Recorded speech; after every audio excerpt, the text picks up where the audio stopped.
Um prazer imenso de estar aqui com vocês hoje, trazendo um pouquinho da palavra do Senhor para vocês. Então, meu nome é Dalierme, hoje eu participo da Basílica Sagrada Família, participo do grupo dos Guardiões do Amor Maior, com muita alegria, com o convite recebido por vocês, estar aqui com vocês, pela Camila também. Fico feliz por esse grupo, esses moveres que o Espírito Santo tem feito, que são nas casas, porque a gente vê que foi a pandemia, ela foi uma forma, às vezes, que a gente enxerga que o maligno tenta nos fechar das igrejas, mas abriu mais igrejas ainda, Muitas mais comunidades começaram a se formar e a gente vê esse mover espiritual que é tão maravilhoso, que é o Espírito Santo citando, puxando tantos corações para ouvir a palavra, para comungar desse mesmo evangelho, poder partilhar, desfrutar. No desfrutar, a gente tem a oportunidade de pegar essa semente e plantar na maior terra que Deus nos deu, que foi o coração. Gente, meu nome é Dalierme, como eu mesmo falei, sou casado com Lucimar, eu sou um ex-empresário, porque depois que Deus mudou a minha vida, eu passei a me tornar um empreendedor do reino. Então, sou empreendedor de almas. Então, a gente olha porque a gente tem capacidade de enxergar o tão pouco que a gente é, e quando a gente está disponível a viver o sobrenatural com Deus, maior são os nossos sonhos. Isso é para que a gente possa deixar de sonhar pequeno e sonhar aquilo que Deus tem de sonho para cada um de nós. Meus amados, tenho 2 filhos maravilhosos, tenho o Miguel, a Júlia, São filhos lindos, uma espiritualidade linda, que a gente busca uma vida de oração constante com eles, para manter uma sequência e frequência em busca de um propósito de Deus, sempre em nossas vidas. Minha esposa se chama Lucimar, a gente trabalha junto em algumas empresas, e quando Deus fez essa mudança de nível para a gente começou a viver o sobrenatural que Deus teve a capacidade de viver em nossas vidas, E a gente vê como que a gente é tão pequeno e a gente só é tão pequeno quando a gente passa a permitir aquilo que Deus sonhou para nós. Então, antes da gente começar, eu vou pedir para vocês que a gente possa começar a fazer uma oração bem tranquila, todos nós, que a gente possa levantar a nossa mão direita, tá? Todos nós, quem puder. Senhor Jesus, te peço do teu coração que possa agir em nossas vidas e nos dar a autoridade necessária para que a sua palavra possa chegar em nossas casas, em nossos corações, que a terra que o Senhor preparou. Em nome de Jesus, eu ordeno que todo espírito maligno e toda potestade, todo principado, em nome de Jesus, se retire da minha vida, da minha família, da minha casa, e vai aos pés da cruz de Jesus e fique amarrado às cruzes de Jesus, e nunca mais volte contra mim e nem contra a minha família, em nome de Jesus. Porque lá os arcanjos Miguel, Rafael e Gabriel os enviarão de volta ao inferno. A cruz sagrada seja minha luz, não seja o dragão meu guia. Retira-se, Satanás, é mal que tu oferece, beba tu mesmo do teu próprio veneno, em nome de Jesus. Amém. Amém.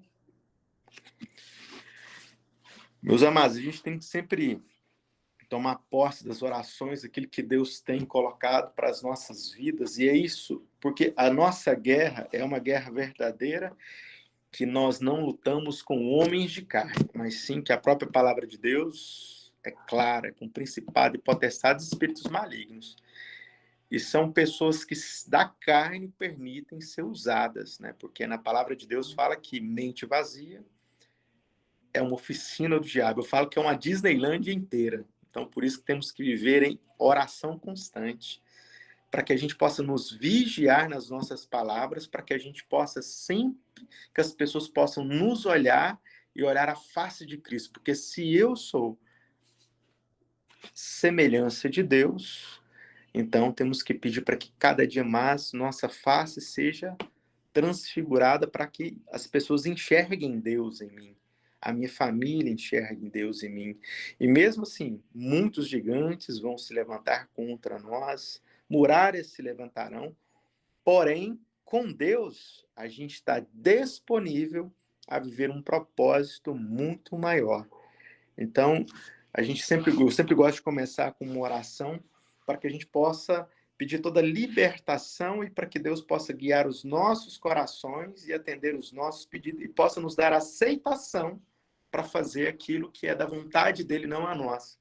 Porque maior que o sonho meu, maior que o sonho da minha mãe, é o sonho daquele que já sonhou comigo antes mesmo do sonho do coração da minha mãe ou do meu pai de me ter.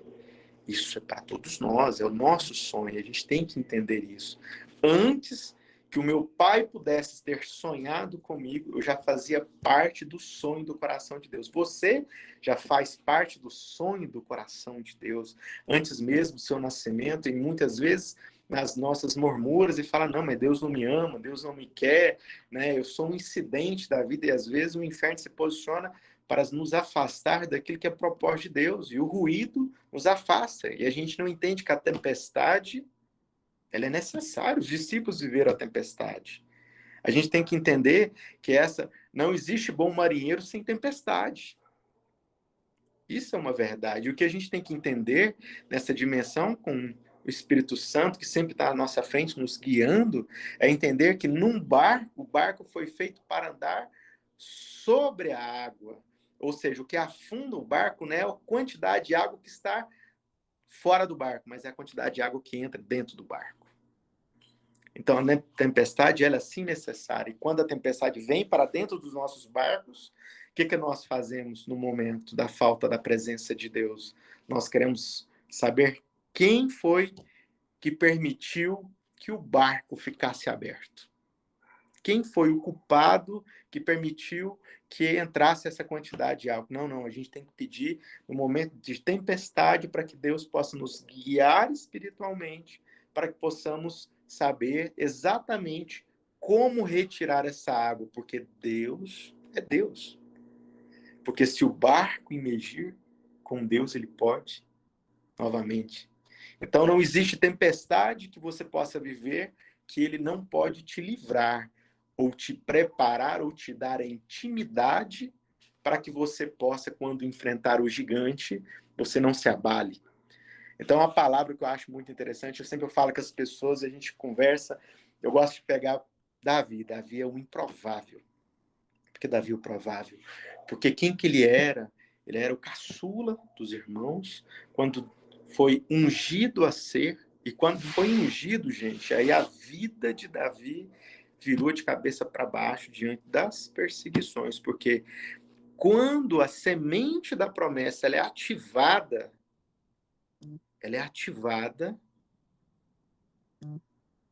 a perseguição começa.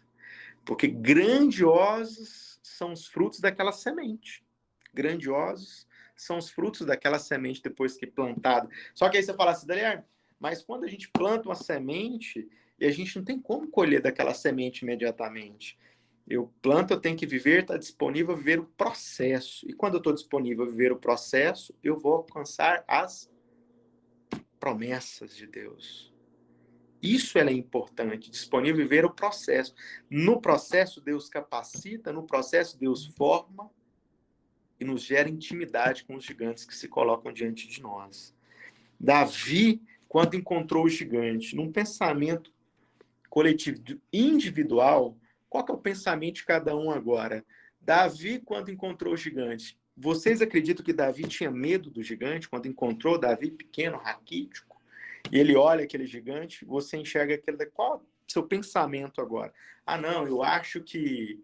eu acredito que Davi não tem medo. Não, eu acredito que Davi tem medo.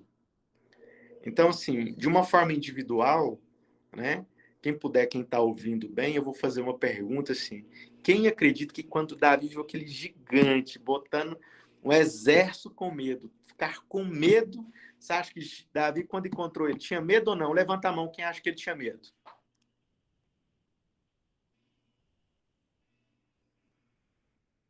Ó, tá vendo? É uma verdade. Agora eu vou levar vocês para entender o processo da disponibilidade com Jesus, a disponibilidade com Deus, falando de Jesus, né? Disponibilidade com Deus, que Davi pegou o coração de Davi e falou assim, está disponível? Aí eu vou lembrar vocês alguns momentos de Davi. Davi, quando foi ungido, ele era pastoreava as ovelhas e naquele momento se levantou leões, se levantou ursos. Aí eu vou perguntar para vocês, como que é o leão? O leão tem uma juba grande.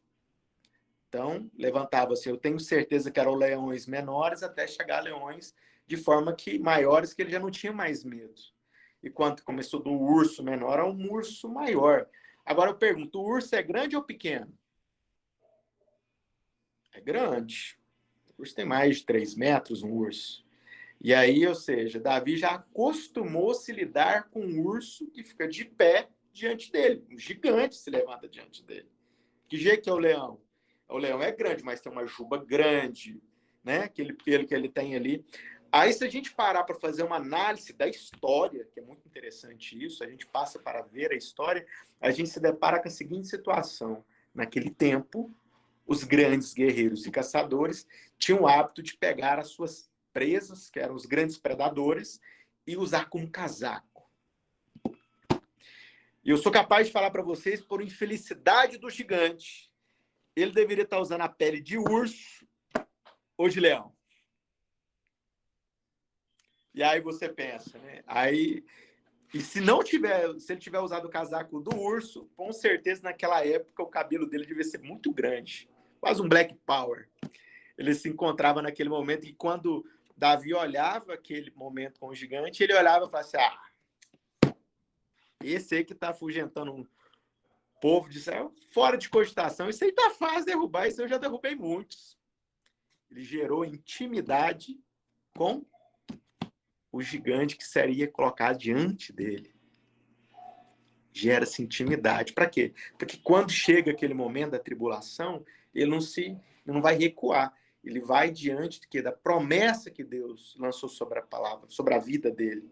Então, quando o gigante se posiciona diante de Davi, ele já tem a tranquilidade. Só que temos que ter muito discernimento e sabedoria do céu. Por quê? Porque aquelas pessoas que não estão vivendo e imaginando o seu propósito, elas não sabem te apoiar naquilo que é viver aquilo que Deus tem para você. É diferente viver aquilo que eu gostaria de ser e viver aquilo que Deus já sonhou para mim. O pai de Davi, sabendo que ele era ungido, falou para Davi, meu filho, vai entregar a refeição como o iFood lá para os seus irmãos? Faz a entrega do lanche dos seus irmãos lá. Para Deus, não. Vem cá, Davi. Você não vai somente levar a marmita e voltar para pegar a marmita, não. Você vai buscar a cabeça do gigante e trazer para mim. Então, Deus nos posiciona na nossa disponibilidade. Isso tem que ser muito claro, a importância da disponibilidade a viver o sobrenatural com Deus. Porque quem tiver disponível a viver o racional nos afasta daquilo que Deus tem de propósito para as nossas vidas. O racional nos afasta daquilo que Deus tem de sobrenatural na nossa vida. Porque o racional vai tentar te dar razão e explicação lógica para aquilo. Se a gente parar para analisar os milagres de Jesus, quantos cegos que Jesus não curou? E nenhum não foi no mesmo padrão. Para depois falar assim, Jesus só curava cego, passa na guspes, saliva, barro, vai lavar o... Não. Cada um foi de uma forma. Não tinha um padrão. Não tinha padrão. Então, ele nos convida para viver o quê? O propósito. Porque quando eu era um empresário, eu pensava somente em empreender em mim. O empresário é viver por necessidade. Agora, quando você quer empreender, não. Você quer viver pelo aquilo que te traz satisfação. O que te traz satisfação? Uma vida em propósito, em Deus. Aí é onde a gente ouve a mudança de identidade da empresa. É onde as pessoas começaram a ser mais o antes e o atual da Lierme, né? Onde eu tenho pessoas, pessoas que trabalham comigo que começaram a vir para a igreja pelo meu posicionamento, a minha mudança. Falei assim, esse homem tá doido. Não tá batendo mais bem da cabeça, não, porque era a necessidade de olhar no micro, né? E com Deus a gente olha o macro. E a gente está disponível, a gente descentraliza, capacita e vamos avante aquilo. Agora, uma vida, quem está disponível a viver uma vida com Deus, ela tem que começar por 3 regras simples, primordiais, para que você possa ser disponível a viver o sobrenatural com Deus. Amar a Deus sobre todas as coisas. Essa é fundamental. Se você não entender que amar a Deus sobre todas as coisas está disponível para a vontade de Deus. Segundo, família. O nosso legado está em nossa família. E se a gente tem Deus em primeiro lugar e o segundo lugar é a família, o terceiro vem o trabalho. E as pessoas que estão ao redor do trabalho são os amigos. Mas o primeiro, Deus, família. Quem não tiver essa visão não consegue viver o propósito que Deus tem na sua vida. Ah, mas você está falando que eu vou ter que abandonar meu trabalho. Não, estou falando para você abandonar o seu trabalho. Agora, a pergunta é, Deus que preparou esse trabalho para você ou Deus tem algo novo para você? Porque tem gente que fala assim, eu não aguento mais o trabalho e quando perde o emprego começa a entrar em desespero. Mas você não estava querendo livrar do emprego? E às vezes Deus está te preparando para viver uma nova oportunidade. E é no secreto. Só que a gente tem que entender que uma vida de propósito, que nos ensina a andar à frente com Deus, e Deus está sempre à nossa frente, há momentos que Ele vai nos levar para o deserto. Paulo foi para o deserto, Jesus foi para o deserto, Moisés foi... O deserto é lugar de passagem, não de moradia. Porque quando passamos a estação do deserto, é a hora que Deus nos leva para a terra prometida. E quando chegamos naquela terra prometida, planta que dá, rega que dá, mexe a terra que dá. Então, qual a primeira atitude que temos que ter diante de Deus? Estarmos disponível para Deus. É colocar Deus como centro. Se você colocar Deus como centro da sua vida, Deus vai te guiar até dentro da sua família, na formação dos teus filhos, no seu futuro marido, ou na sua vida profissional, para aquilo que você está disponível e ver aquilo que Deus está te chamando. A disponibilidade é uma questão interessante. A disponibilidade é uma questão de decisão. Decidir. Decidir. Eu decidi. É não olhar para os homens, porque dos homens padecem pela carne, mas sim olhar para Deus. E isso é tão bonito que quando Jesus estava no monte, suando sangue, ele chega um momento que ele fala, Senhor, tira de mim esse cálice, afasta de mim esse cálice. Aí ele conhece o Pai muito bem que ele tem. Ele sabe que o Pai não ouve a murmúria. Ele fala, desculpa, Senhor, mas seja feita a vossa vontade. Seja feita a vossa vontade. Temos que entender que Deus não atende à murmúria, mas sim louvor, o clamor. Então, toda vez que o ruído externo tenta afetar o nosso interno, a gente tem que renunciar e fazer um clamor. Senhor, afasta, me dê força para viver essa estação, prepara minha alma para que eu possa elevar de nível. Porque quando estamos disponíveis a viver o processo com Deus, quando o gigante se levanta, você fala assim, vou mudar de nível. Você não olha mais como um peso. O gigante se levanta diante de você. Você não olha mais o gigante, não olha com a muralha com o mesmo olhar. Você olha assim, ó, a muralha é uma escada para me subir. Não é uma escada para me murar. O gigante não é uma pausa para mim. Você tem que entender que aqui está o gigante, aqui está a muralha. Agora, além, lá, a luz aqui, ó, está o nosso propósito com Deus. Então, não são os gigantes que se levantam, mas a gente tem que estar atento àquilo que Deus fala, porque Deus fala.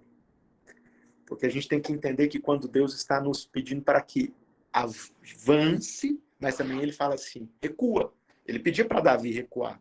Em muitos momentos, Davi teve que fugir para não ser morto. Não, mas eu estou com Deus. Eu tenho que ir avante. Não. Deus, você tem que estar disponível para avançar, para poder que quando ele fale a tua vida, fale no teu coração, age na tua vida pela sua disponibilidade, você possa entender que o recuar pode ser quando ele quer dar mais pressão para te lançar mais à frente do propósito que ele tem na sua vida. E quando você alcança o propósito com Deus, é quando você chega no coração de Deus e vai colher as promessas. E as promessas são como se fosse uma árvore com os frutos, e os frutos estão maduros.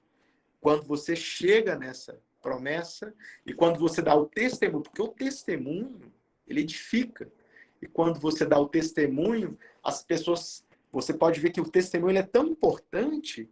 Olha, Deus agiu na minha vida, trouxe um milagre, Deus trouxe essa condição de vida financeira, Deus me deu a oportunidade de não ser pai, mas ele me deu um milagre. Não podia ser pai, agora sou pai.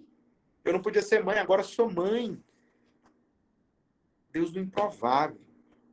A gente tem que entender que o difícil, por sorte, eu alcanço, mas o milagre é de Deus.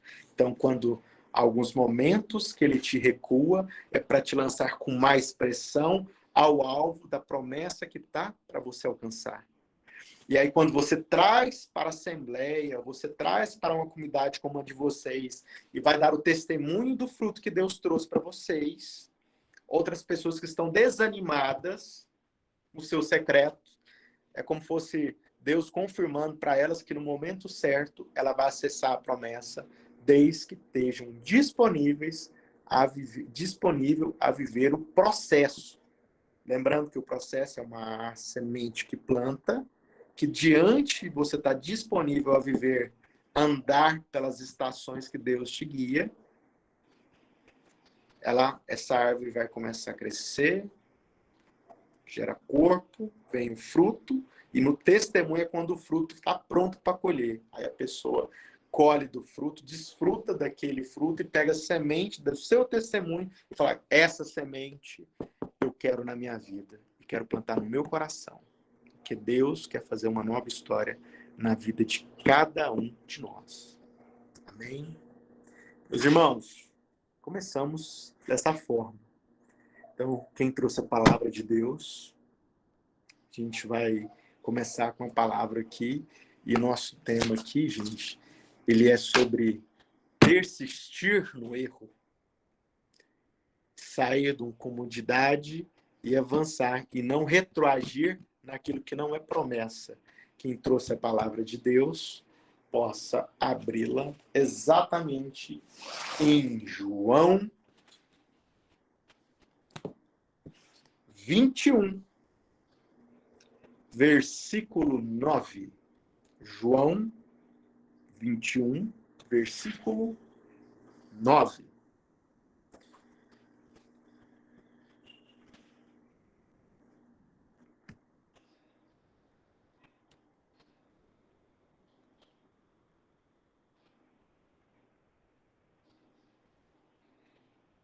Amém? Amém. Amém. Meus amados, quem não trouxe a palavra e quem não tem a Bíblia, por favor, conquiste a sua Bíblia. Porque queremos que Deus fale conosco, o céu abre e não temos uma Bíblia para Ele nos guiar. Isso é importante a palavra. Hoje eu tenho uma Bíblia com a letra maior, né? Porque a idade vai chegando, então eu preciso de uma letra maior na minha Bíblia, preciso de um óculos, porque não dá mais, né? Eu pego o celular, alguma coisa está errada com o celular também, porque às vezes tá dando para ler. Então, temos que ter a opção do óculos. Aí Deus deu a sabedoria do óculos para nos acudir aqui. Então, quem trouxe a palavra, João 21:9, é muito interessante. Ao saltarem em terra, viram brasa preparando e um peixe em cima dela e pão. Palavras do Senhor. Meus amados, essa palavra é tão interessante, porque esse aqui é o momento que Jesus vai atrás de Pedro. Quem é Pedro?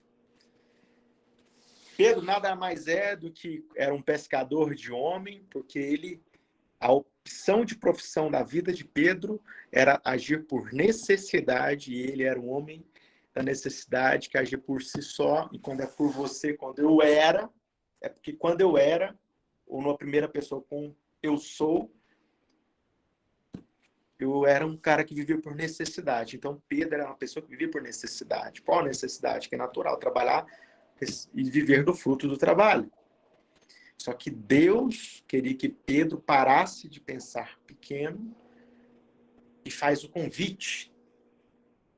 Quero te fazer um pescador, viver o propósito, não de peixe, Pedro.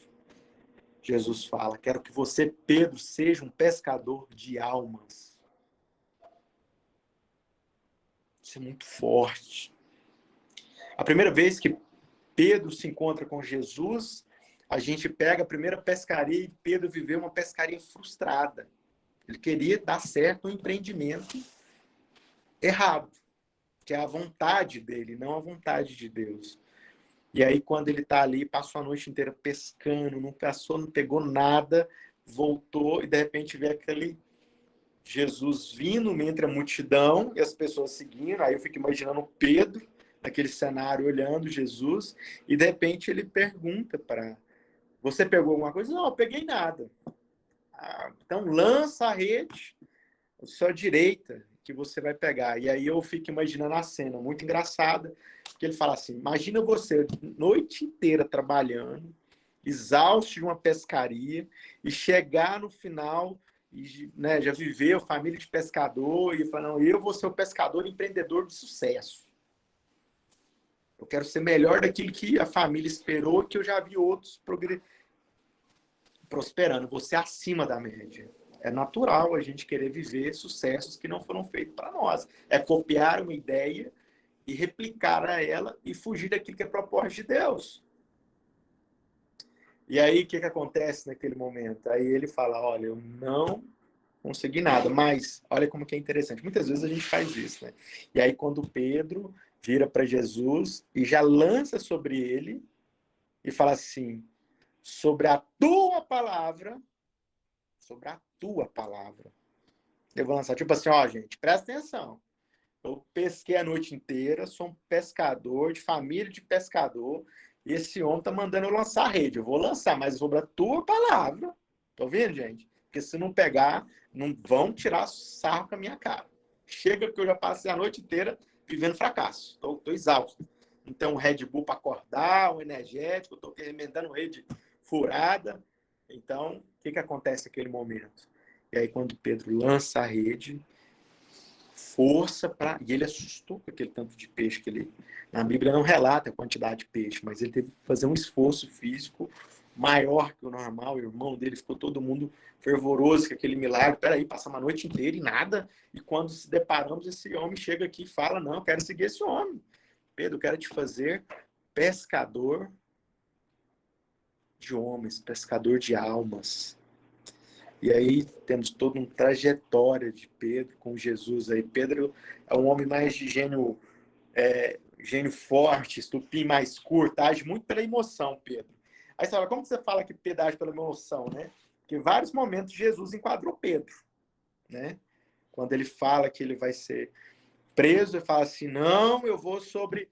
Não, afasta de mim, Satanás. Né? Então, Pedro foi enquadrado várias vezes com Jesus ali. Aí, quando pensa que não, o soldado vai prender Jesus, ele pega a espada e corta a orelha lá, vai, para, Pedro, abaixa o facho. Muitos de nós tem esse hábito, sem agir por impulso, né? E Pedro é isso, né? Impulsionismo, sangue quente, né? E ele vai, corta e de repente fala, ó, Pedro, hoje mesmo você vai me negar 3 vezes.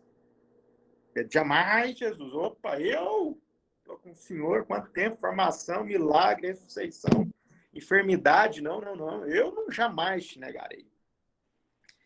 E aí, quando Jesus morre, vem o desespero de Pedro. Antes de Jesus, quando Jesus está sendo julgado, ó, você anda com aquele. Não, não, ele nega Jesus 3 vezes, o galo canta e Pedro bate em desespero, porque a consciência não tinha ativado, mas a subconsciência ativou e falou, ó, lembrou que ele falou e ele desespera em choro.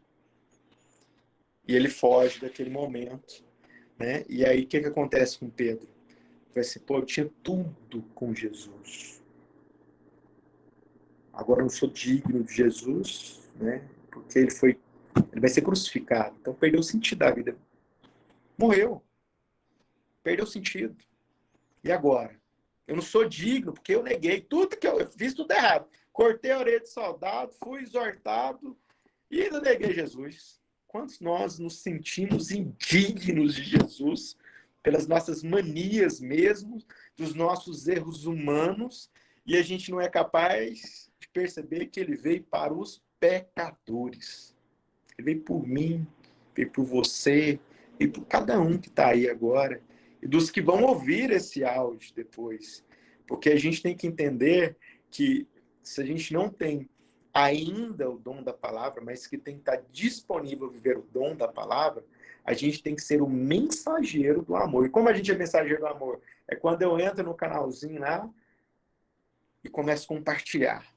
Olha, essa palavra aqui pode falar com você. É você lançando redes também para pescar e resgatar almas. Então, quando vocês têm essa gravação, é importante vocês compartilhar para salvar o quê? Resgatar almas, lançar redes. Vocês estão lançando redes. Então, voltando aqui, meus amados. Então, o que acontece? Aí, Pedro, nesse momento, como muitos de nós, o que acontece? Ele se afasta. E aí ele não afasta sozinho, afasta com os outros, né? E Pedro resolve voltar para uma vida da profissão antiga dele, do fracasso, que era pescar novamente. E os outros dizem, vou com você, já que não tem nada para fazer. E aí o que acontece com Pedro? Pedro passa a noite inteirinha sem pegar nada. E eu fico imaginando, tipo assim, os outros discípulos, João, conversando com Felipe, e aí ele olhando de rabo de olho, vocês estão falando de mim? Certeza, certeza. Eu só não vou voltar para não falar que eu estou errado. E muitas vezes a gente não quer dar o braço a torcer com medo do julgamento. Então a gente tem que entender que o nosso olhar tem que ser para Deus. É melhor voltar para os braços do Senhor. Mesmo que tivermos feito as escolhas erradas, independente delas que qualquer elas que foram, as falhas que vivemos no nosso passado ou no nosso presente que nos assombram, temos que renunciá-la e nos conciliar com Deus. A importância da conciliação, porque temos que entender a necessidade que é viver, que aquilo que fomos feitos para viver é eternidade. Vivemos um momento momentâneo, como Paulo mesmo dizia, né? A nossa vida é como quando você pega no mar a água, que escorre, por mais que você segure, escorre pelos teus dedos, e uma vida com Jesus é o mar eterno, que não acaba mais. Ele convida você para viver, é direito a todos, porque foi a nossa enfermidade foi levada para a cruz, a nossa morte foi levada para a cruz, o nosso julgamento, nossa, está na cruz. Aquilo que era símbolo de humilhação se tornou símbolo de amor. E Jesus vai com esse amor sedento. Eu não vou mentir que se eu fosse Jesus, provavelmente não buscaria Pedro. Mas Jesus é amor, por isso que eu estou falando. A gente não tem que mover no pensar do que os outros estão pensando de mim. Ah, eu não sou digno de... Não. O julgamento não cabe a você. Né? Errar é humano. É humano. A dádiva do ser humano é poder recomeçar sempre em Cristo, a qualquer momento. E aí, quando a gente volta nesse texto, e a gente vê esse momento que quando Jesus estava lá, novamente, tinha voltado, os discípulos tinham ido, pescado a noite inteirinha, e de repente, volta Pedro novamente, frustrado, irritado. Eu acho que nesse momento Pedro queria morrer afogado no mar. Porque vai ser, gente, levei todo mundo para fardar do meu fracasso e não pesquei nada. Vão falar de mim nas minhas costas. Que líder que eu fui, que Jesus me puxou para uma liderança que eu não sei nem liderar. Então a gente tem que entender isso. E aí, quando isso que é muito lindo, e de repente está lá novamente, eles não conheceram Jesus, né? Vocês têm o de comer? Não, não temos o de comer. Joyce pediu para levantar a mão. A Joyce quer fazer alguma observação? Acho que foi sem querer, né? Ah, não, tranquilo. Aí, o que acontece? E nesse momento é muito importante, porque que quando ele volta, aí ele fala, vocês têm de comer? Aí fala, não temos nada de comer, porque eles não conheceram Jesus. E aí, quando o que acontece? Então, lança a rede do lado direito. Aí, eu acho que nessa hora um já olhou para o outro e falou assim, peraí, a gente já ouviu essa história em algum lugar. E quando... Mas como a gente já tentou a noite inteira e não pescamos nada. Eles vão, lançam a rede novamente. E aí, de repente, travou. E começa a puxar. E começa a puxar. E começa a puxar. E aí, de repente, a gente vê o quê? E o que eu acho mais interessante aí, quando eles começam a puxar, eu imagino a ansiedade de Pedro e ativa a memória dele que ele era Jesus, que era Jesus, Jesus estava de volta. João fala, ô, Pedro, é Jesus, eu acho que é emoção. E aí, né, tudo vem, grita aquele momento para ele ali, né? Porque, pô, ele veio me buscar, né? Eu que o rejeitei, eu que tenho, né? Eu que vivo pisando a bola com ele, tô novamente aqui, ele tá aqui, ele me ama, ele veio me resgatar. E ele, não, não, não, não. Pedro, para aí. Conta os peixes. Aí Pedro, não, senhor, conta os peixes. E aí quando Pedro começa a contar, eu fico imaginando a cena de contar o peixe, porque essa passagem na Bíblia, ela fala a quantidade de peixe. 153 peixes foram pegos. Aí começa Pedro, eu fico imaginando Pedro na cena pegando com peixe. Né? Um peixe, dois, três, 7, 10, 15... 153 motivos para não me afastar do propósito, de persistir no erro, de continuar com essa dureza de coração. 153 motivos para não abandonar o que é eterno em Deus. 153 motivos. Isso é Jesus. Ele reconheceu com 153 e quando ele chega à margem com Jesus, a gente pega o versículo 9 e fala que lá já tinha peixe e pão.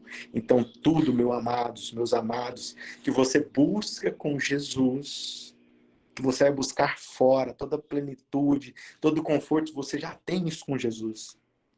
Só que de forma espetacular, de forma sobrenatural. Tudo aquilo que vai buscar, então muitas vezes temos o hábito de querer o quê?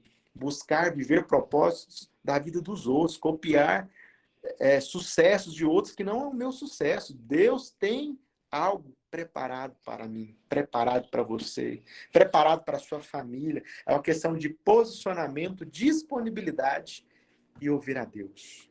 Aí você fala assim, Guilherme, mas como que a gente pode viver isso? É difícil, né? Aí eu vou falar assim, mas a palavra de Deus, ele já ensina.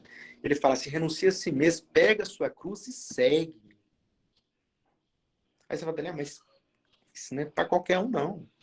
Aí eu vou lembrar uma passagem da palavra de Deus, que ela é muito interessante.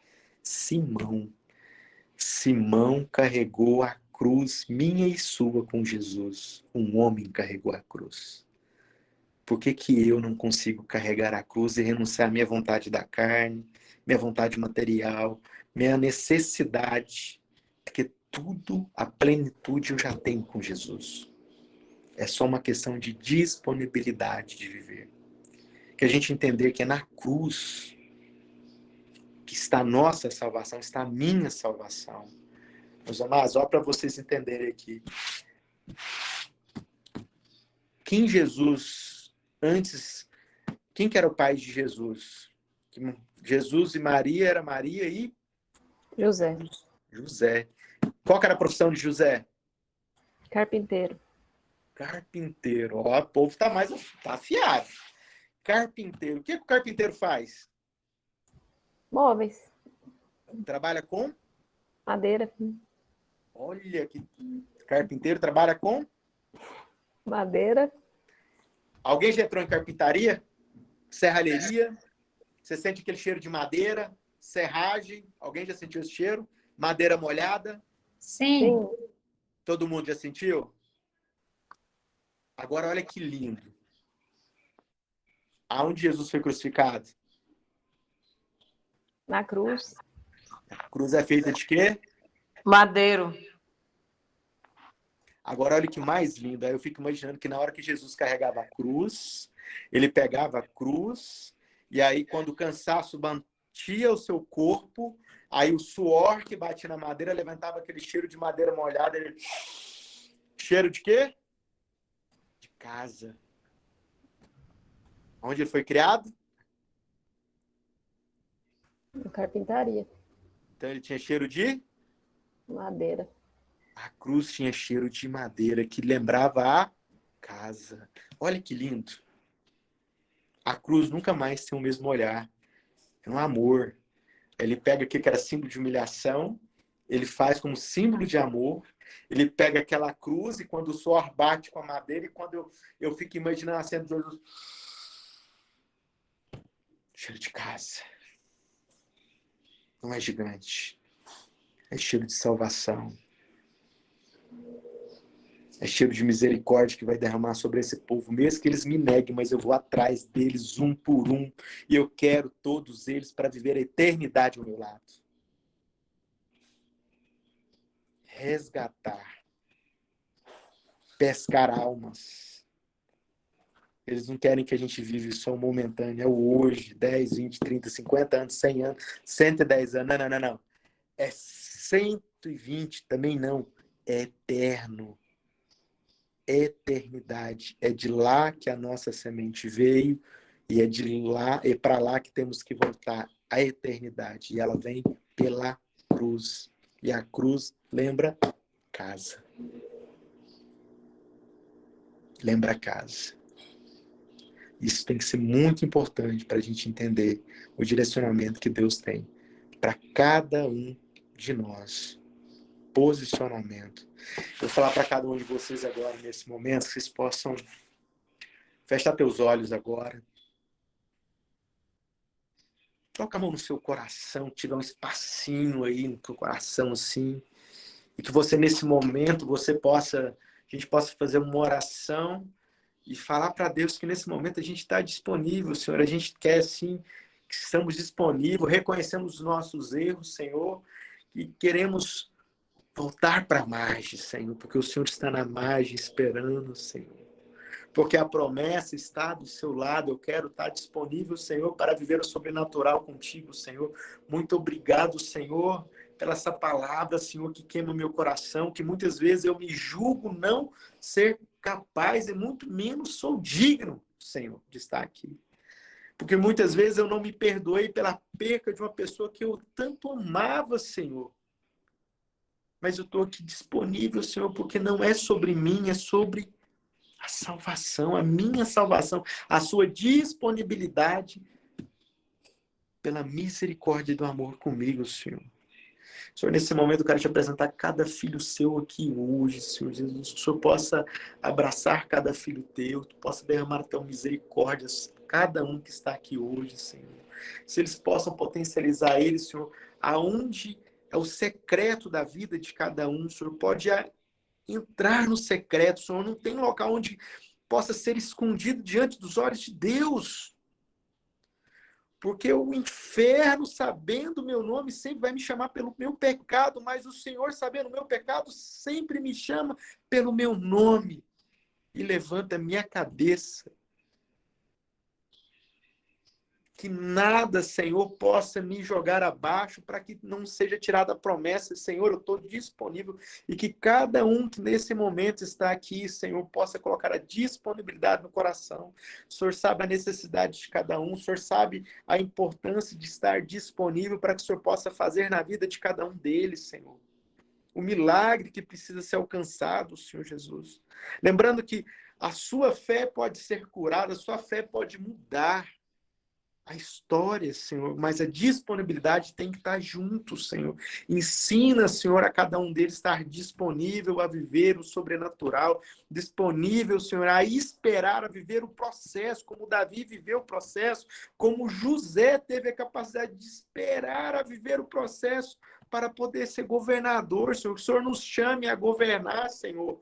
Então, o nosso sim, Senhor, tem, Senhor, mas nos capacita, Senhor, tira aquilo que não nos leva a sua graça, Senhor, que possa fazer a poda necessária, porque como em João 15, 1:8, meu Pai é o agricultor e todo aquele que quer dar fruto em mim, ele vai limpar as ramas para que possa dar fruto. O que é limpar a rama? É tirar tudo aquilo que nos impede a viver uma vida de plenitude com o Senhor, tudo aquilo que nos afasta a viver o sobrenatural contigo, tudo aquilo que nos afasta a ouvir ou perdoar. Senhor, eu quero te pedir perdão pelo momento que eu não te dei o perdão, porque eu sinto que existe uma ausência de perdão em um coração, por alguém que perdeu, por uma atitude que aconteceu e ele não quer ceder, às vezes se afastou de Deus pela falta do perdão. E que nesse momento possa ser dado esse perdão, porque o que nos aprisiona a nossa vida muitas vezes é viver guerras que não fomos feitos para viver, prisões que não foram feitas para nós vivermos e vivemos pela falta do perdão. O inferno se disponibiliza a colocar-nos num lugar confortável, onde não percebemos, Senhor, e quando percebemos atitudes que não estamos no lugar certo, queremos nos movimentar a sair, ele quer nos fechar. Nada se fecha diante da misericórdia de Deus, porque Jesus desceu à mansão dos mortos, ele derrubou todas as cadeias, toda a cadeia que tinha uma chave com seu nome, pronto para te aprisionar, com sede da tua alma, ela foi derrubada.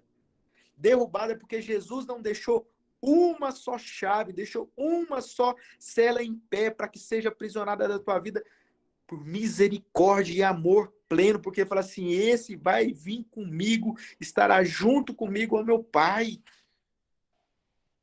Senhor, fala coração de cada um aqui hoje, te apresento cada filho teu hoje, na sua plenitude, misericórdia. Senhor, obrigado, Senhor.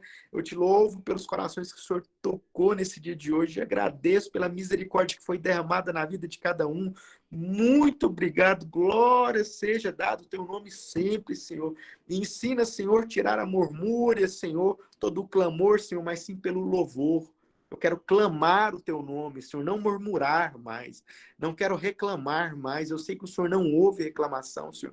Me perdoa pelos momentos que eu reclamei, Senhor, porque eu quero, sim, viver o sobrenatural, viver aquilo que o Senhor aguardou para mim. Eu estou disponível a viver o processo para alcançar o propósito e alcançar a promessa. Eu quero dar testemunho nesse grupo. Eu quero que as pessoas, aonde que eu vá, possam até me acusar. Mas quando eles me acusarem, eles vão olhar e falar assim, não, esse não é mais aquele que eu acuso. Esse é aquele que foi escolhido e o perdão transbordou na vida. E eu quero beber dessa fonte também. Senhor, toca os nossos corações, toca o coração de cada um que está aqui hoje, Senhor Jesus.